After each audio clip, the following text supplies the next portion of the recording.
with Jason. Okay, thank you very much. Yep. Hey, man. Hey.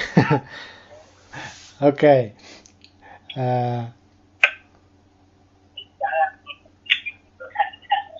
You were telling me about the period between Let Live and Fever. Oh, yeah. One second. Just throw that right there for a second. Yeah.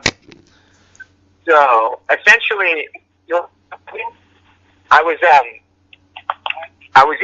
doing these jobs with just because my wife was pregnant and we have a kid, and kind of expensive in America just to have a kid, like the actual give birth to a kid is actually quite expensive. So we were I was working these jobs, and it was at one of the jobs, which was I was selling these accounts at this grocery store for a vegan cookie company, and Travis Barker had come up to me because he lived in the area, and his goddaughter had known Let Live. Ancora.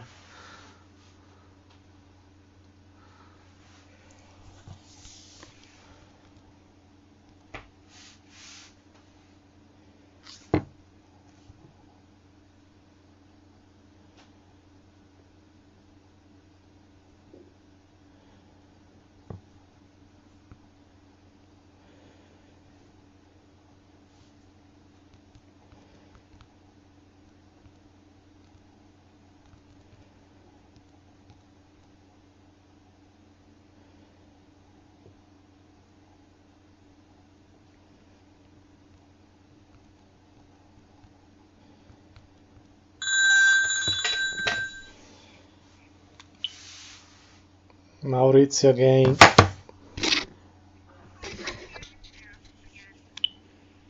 Let's try with this phone. I'm really sorry, but... Perfect. Okay, hang on. Let me connect you with Jason again. Fingers crossed this one works. Hope so.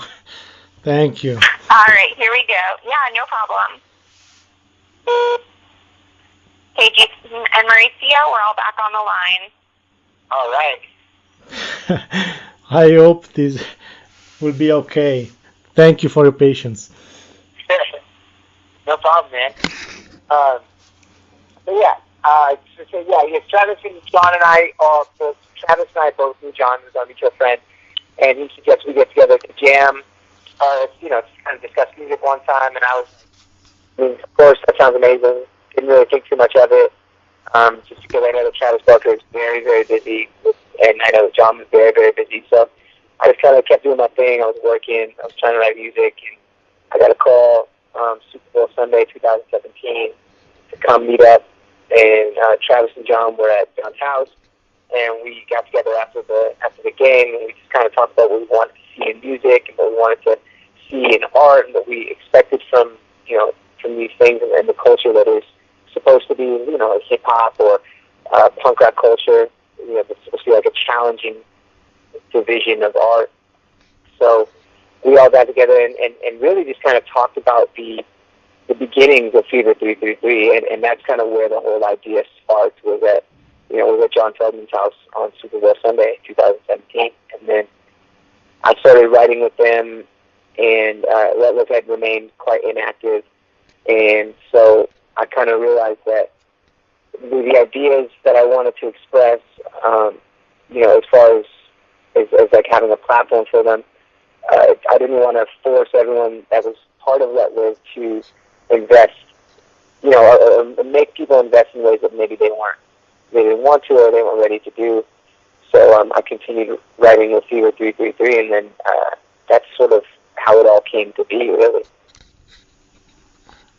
Why did you call the Steve and Arik? Are they your first choice? Sorry, it's kind of cutting out on my end. Say that one more time. Sorry. Why did you call the Stephen and Eric? Are they your first choice, or did someone else have auditions for the band? Yes, absolutely. So I've known Stephen and Eric for years. I've known Eric for, I think, like 13 or like 14 years, and I've known Steven for like a decade. And they were just two people that were always my favorite. Like, they were my favorites in their band. You know, I loved watching them. I felt inspired when I watched them perform.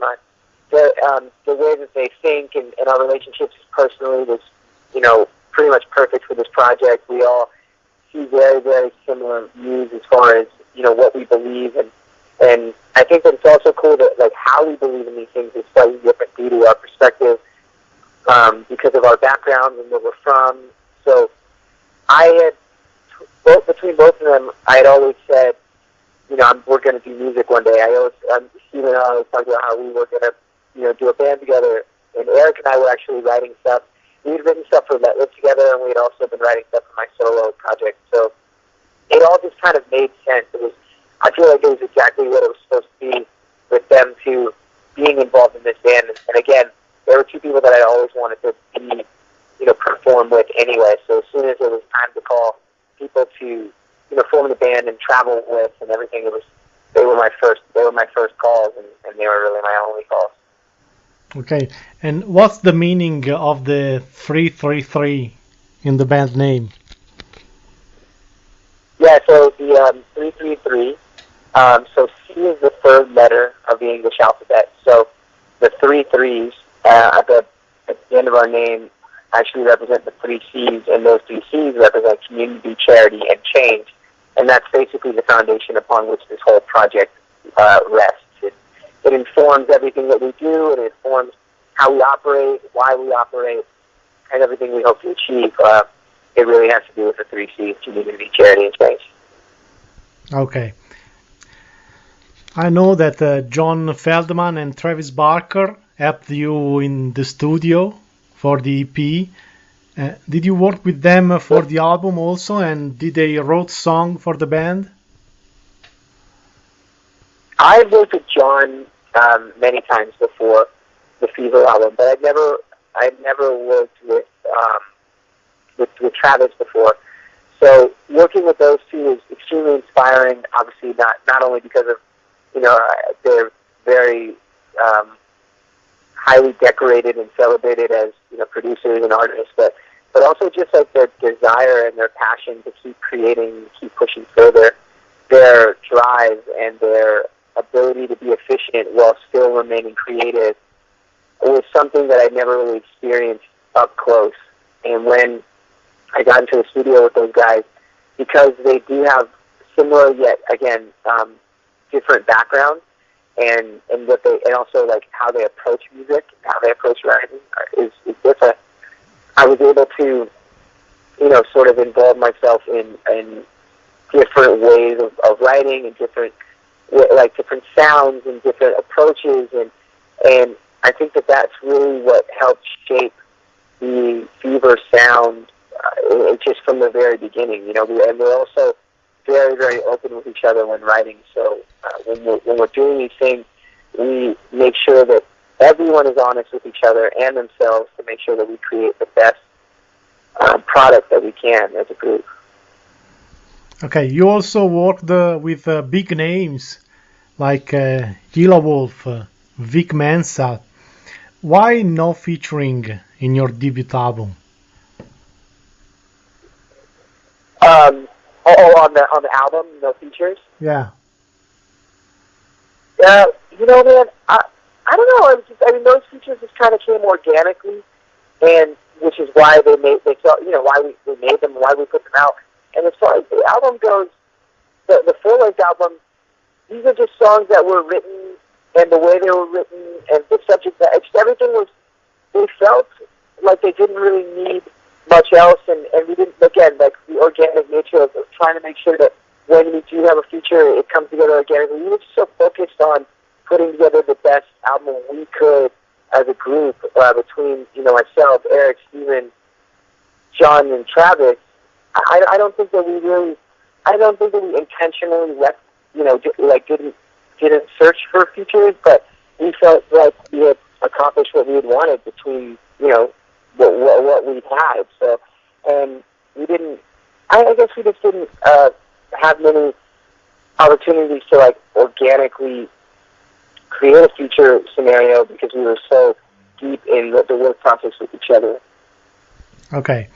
And why no bass player? Is there any room for a live bass player in the future? I just do everything in threes in this project. So 3 people on stage, the 3 Cs, everything works in threes. So, yeah, and I also, like, honestly, I just kind of felt like these are the 2 people that I really want to work with. You know, I think that these 2 people are exactly who and what I want in a live band and performance. So also just to kind of challenge the way that people see, you know, guitar-based music. You know what I mean? Like, we want to do things differently. We don't really have any desire to be compliant toward the conventions of what it means to be a guitar-based band. You know, we take a lot of cues from hip-hop and industrial as well. So we were just kind of doing what we thought felt right, was, you know, the most potent idea of this project for us live, and also just to challenge the idea of what people think guitar-based music should look like on stage. Okay. And why do you call your live show demonstration? Because we call them demonstrations because we want people to feel like they can exhibit themselves in a way that perhaps outside of the world they cannot. We want people to bring their own beliefs. We want people to bring their issues. We want people to bring the things that they want to see change, the desires, and for themselves and their community. We want them to feel free and comfortable enough to express those things while at our demonstrations, because to us it's more than just playing music. It's a sense of representation, and that's what we're trying to offer at our demonstrations, so that it's not just people going to listen to music, buy merchandise, and leave, but go there to represent themselves as well. Okay, you have a really strong message.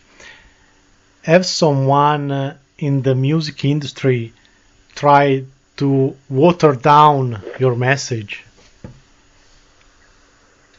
I don't know. I mean, I guess that at all times, at the end of the day, it's an industry, and the industry usually it's synonymous with business. So I think that, you know, at the end of the day, for some people, a lot of people in the industry, it's a business. And I think that sometimes we forget about the art. I think that we forget that these confronting ideas and how we evolved as an industry that is, you know, that's in the business of art. And I think that when you forget, or when you don't put art in front, I think is when the most dangerous things can happen. And I know that our message can seem, again, confronting and can seem subversive and sometimes inflammatory, depending on where we are as a people, where the climate is, and also just geographically where we are and where we're saying these things. So I don't know, honestly, if there have been people. I guess there will always be people that try to tailor your message to what they think it should be, or tailor your message to align, to fit like their sort of their constructs that they've created for maybe their business, their label, their show, their this, their that, whatever it is, wherever you bring your art, wherever you bring your message, people may try and water it down, if you will, because they want it to fit with their idea of what it should be. But at the end of the day, this is our message, and we know what it's supposed to be, how it's supposed to be represented. We know what it should sound like and look like and feel like. So even if they are trying it, they will be unsuccessful, because we won't even show up, or we will pull the plug before the message gets diluted. We won't even align ourselves with anyone that would try to do that. Let's talk about Grammy Awards. Are you glad to have received a nomination? Do you think it's a big stage to spread your message?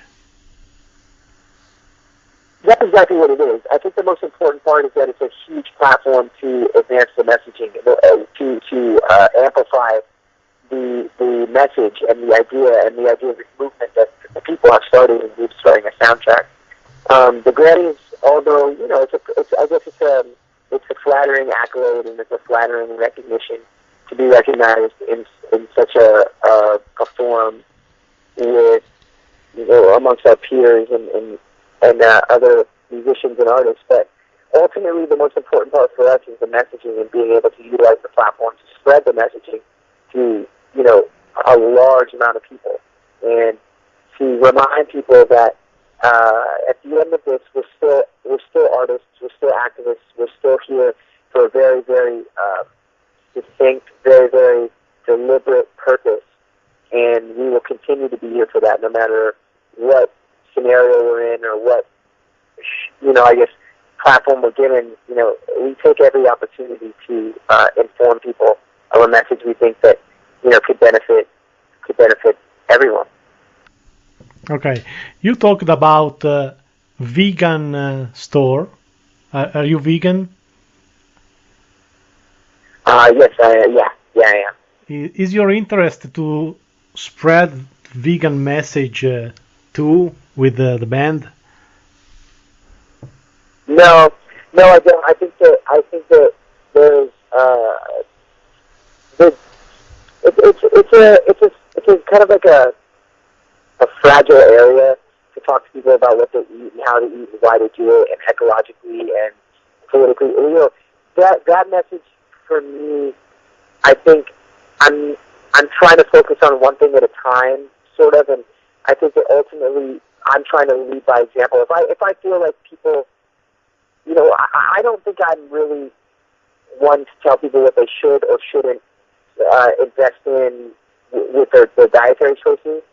Mm-hmm. And I think that culturally there's a lot of nuances and it's complex when it comes to culture and different ways of eating and different ways of consuming, whether that be food or alcohol or whatever it is.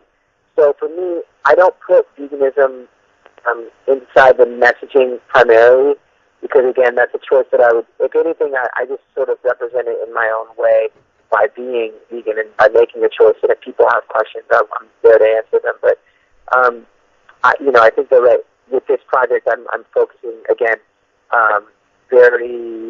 it's a very clear as possible with the messaging with Fever and Night. I don't want to throw too many things in the mix so that people can understand exactly what it is we're talking about.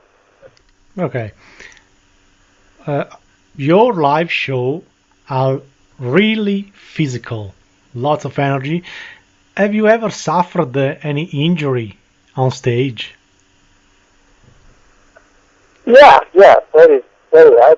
I had to get a microsurgery in 2013 because I ended up with a piece of glass that went through my arm and severed my flexor tendon, my median nerve. So, and I've torn ligaments in my leg and broken my finger, and I've had to get stitches in my face and things like that. So I've definitely sustained a few injuries, but it's really nothing that's ever made me think twice about doing it again.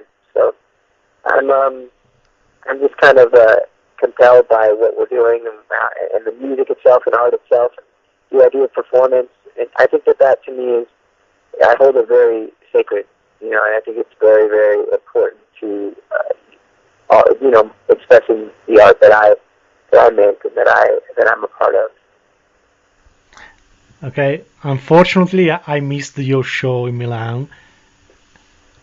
Are we going to see you live in Europe this year? Yeah, man, we'll be back for sure. We got this new full-length album out, so we will absolutely be back. And I think what we're hoping to do is try to work it out so we can come back on a headline series of demonstrations throughout Europe. So, yeah, you'll definitely see us again, for sure. Oh, I guess you won't see us again. You will see us for the first time, and those that have seen us will see us again. Can't wait. I listened to the album just a few days ago. I really was blown away. I also think that there's a strong the album, the melodies remind me of Linkin Park. Yeah. Okay. Oh, right. Would you accept to be the new Linkin Park frontman if asked to?